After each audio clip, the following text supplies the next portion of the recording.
তারা দীর্ঘদিন আপনাদের ভাই, আমাদের বোন, অনেক ভাই বেকার বন্ধুদের যারা পরিবারের একমাত্র আয়ের উৎস, তারা ওই শেষ সম্বলটুকু বিক্রি করে, জমি সম্পদ সোনা গহনা বিক্রি করে বিদেশে গেছে। কিন্তু কি দারুণ, কি করুণ ভাবে তাদেরকে নির্যাতন করা হয়েছে। আর এই সিলভার সেলে মাসুদ্দিন চৌধুরী তাদেরকে কলা আঙ্গুল ফুলে কলা গাছ করে এই বাংলাদেশের বর্তমান প্রধানমন্ত্রীকে সে কিন্তু নির্যাতন করেছে। এর একমাত্র পিছনের কলকাতা ছিল ফ্যাসিস্ট হাসিনা।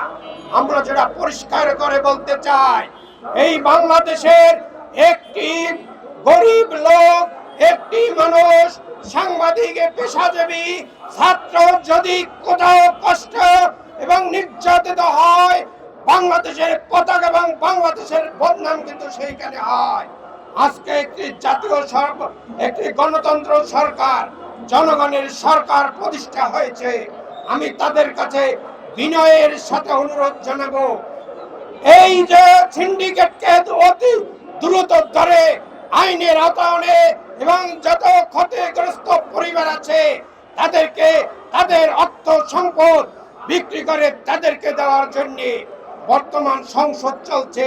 আমি আশা করব প্রবাসী কল্যাণ মন্ত্রী অথবা প্রধানমন্ত্রী থেকে একটি বক্তব্য, একটি সুনির্দিষ্ট বক্তব্য আসা উচিত যে এদেরকে কিভাবে এই সিন্ডিকেট ভেঙে এই জনগণের সরকার তাদেরকে কিভাবে বিদেশে পাঠাবে, অল্প টাকায় এবং চাকরির নিশ্চয়তা দিয়ে তাদেরকে পাঠাবে।